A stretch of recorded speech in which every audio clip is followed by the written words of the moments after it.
बोल सत्यनारायण भगवान की जय। 34वां अध्याय। उद्यापन का पूर्ण विधि विधान बतलाने के पश्चात सूत जी बोले, हे ऋषियों, यदि किसी में उद्यापन की सामर्थ्य न हो तो कुछ ब्राह्मणों को भोजन करा दे। ब्राह्मण न मिले तो गाय, पीपल अथवा वट वृक्ष का पूजन करे, क्योंकि पीपल विष्णु का तथा वट शिव जी का रूप है। इसी प्रकार प्लास ब्रह्मा का रूप माना जाता है। यह सुनकर ऋषियों ने पूछा, हे सूत जी, ब्रह्मा विष्णु तथा शिव जी वृक्ष भाव को किस प्रकार प्राप्त हुए, यह बताने की कृपा करें। सूत जी ने कहा, हे ऋषियों, किसी समय शिव पार्वती एकांत में विराजमान थे कि उस समय देवताओं द्वारा भेजे गए अग्निदेव द्वारा उनके एकांत मांस में विघ्न उपस्थित हुआ। इस पर पार्वती जी ने क्रोधित होकर देवताओं को श्राप दिया कि तुम वृक्ष हो जाओ। तब विष्णु गया, मैं जाकर पीपल और शिव काशी में अक्षय वट तथा ब्रह्मा जी प्लास रूप हो गए। बस तभी से पीपल तथा वट वृक्ष का पूजन होता है।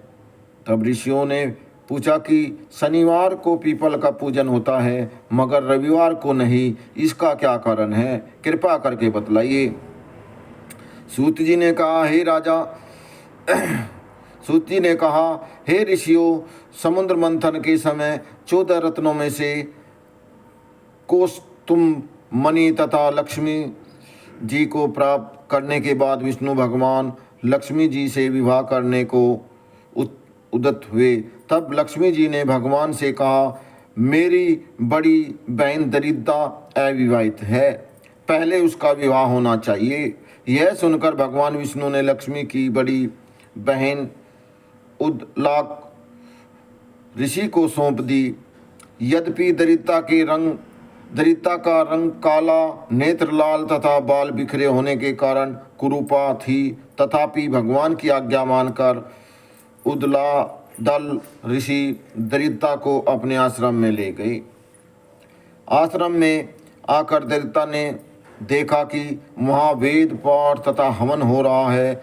यह देखकर उसने मुनि से कहा, मैं ऐसे स्थान पे रहने की बजाय उस स्थान पे रह सकती हूँ जहाँ चोर, जुआरी तथा ब्राह्मण का अपमान करने वाले लोग हों।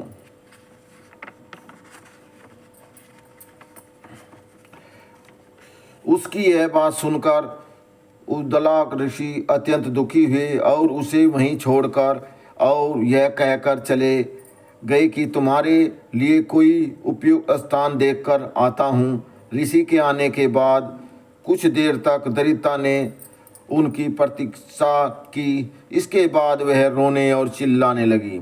तब लक्ष्मी जी ने भगवान से कहा, हे भगवान, ऋषि द्वारा त्याग दिए जाने के कारण बहन दरिद्रता अत्यंत दुखी हो रही है, अतएव आप जाकर पहले उसे शांत कीजिए। तब विष्णु भगवान लक्ष्मी सहित वहाँ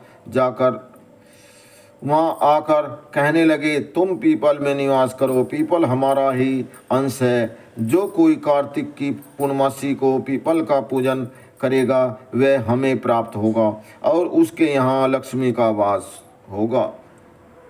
जो शनिवार को सूत लपेटकर तुम्हारा पूजन करेगा उसके समस्त मनोरथ सिद्ध होंगे, परंतु रविवार को जो तुम्हारा स्पर्श भी करेगा वह दरिद्रता हो जाएगा।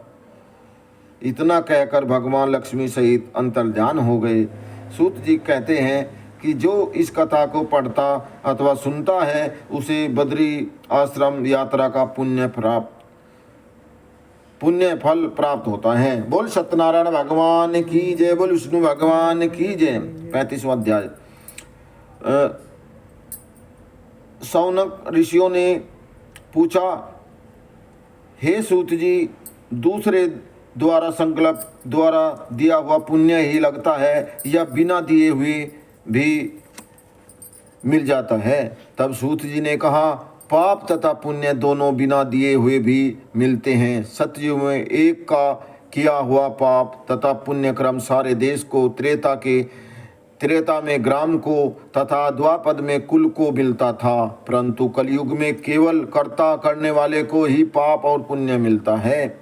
एक पात्र में साथ साथ भोजन करने वाले जो पाप व पुण्य का आधा भाग मिलता है, दूसरे की निंदा करने वाले, सुनने वाले तथा चिंतन करने वाले को भी पाप पुण्य मिलता है। दूसरे का द्रव्य चुराकर दान देने वाला पाप का भागी होता है। पाप या पुण्य का उपदेश करने वाले को छठा अंश प्राप्त होता है। प्रजा का छठा अंश राजा को प्राप्त होता है। इसी प्रकार शिष्य के से गुरु, पिता से पुत्र तथा स्त्री से पति भी छठा अंश पाते हैं, परंतु स्त्री पति का आधा पुण्य पाती है। इस प्रकार बिना दिए भी एक दूसरे को पाप तथा पुण्य की प्राप्ति होती है। इस संबंध में अत्यंत पुण्य देने वाला एक प्राचीन इतिहास सुनो। एक समय उज्जैनी नामक नगरी में धनेश्वर नाम का ब्राह्मणोचित कर्मों से रहित, जुआरी, मदिरा पीने वाला, वेश्यागामी, रस कमल तथा खाल बेचने वाला अत्यंत पापी ब्राह्मण रहता था। वह क्रय विक्रय हेतु कई नगरों में घूमता फिरता महिष्मती नगरी में गया और वहाँ पर 1 मास तक ठहरा। एक दिन नर्मदा नदी के तट पर उसने जप तप करने वाले ब्राह्मणों का पूजन तथा सायकाल शिव का दीपदान महोत्सव भी देखा। उसी रात्रि को एक सर्प ने उसे काट लिया। तब कुछ मनुष्यों ने उसके मुख में तुलसी दल तथा नर्मदा का जल डाला। इसके पश्चात उसकी मृत्यु हो गई और यमदूत उसे मारते पीटते हुए यमराज के पास ले गए। यमलोक में चित्रगुप्त ने क्रोध भरी दृष्टि से उसकी ओर देखते हुए यमराज से कहा, महाराज यह बड़ा पापी है, इसने जीवन भर में एक भी सत्कर्म नहीं किया। तब यमराज ने आज्ञा दी कि पहले इसे खोलते हुए तेल में के कढ़ाई में डाल दो और इसके बाद मुकद्दरों को की मार लगाकर कुंभीपाक नरक में डाल देना। परंतु जब उसे खोलते हुए तेल में डाला गया तो तेल एकदम शीतल हो गया। जब वह बात यमराज ने सुनी तो वे आश्चर्यचकित हुए। ठीक उसी प्रकार नारद मुनि यमराज की सभा में आ पहुँचे। तब यमराज के पूछने पर नारद जी ने कहा, धनेश्वर महापापी होने पर भी कार्तिक मास का व्रत करने वालों के सत्संग के प्रभाव से पुण्यात्मा हो गया है। मृत्यु के समय नर्मदा का जल तथा तुलसी दल इसके मुख में छोड़े गए हैं। विष्णु का नाम भी इसके कान में पड़ा है। बस इसी कारण इसके सारे पाप अक्षय हो गए हैं। इतना कहकर नारद जी ब्रह्मलोक को चले गए।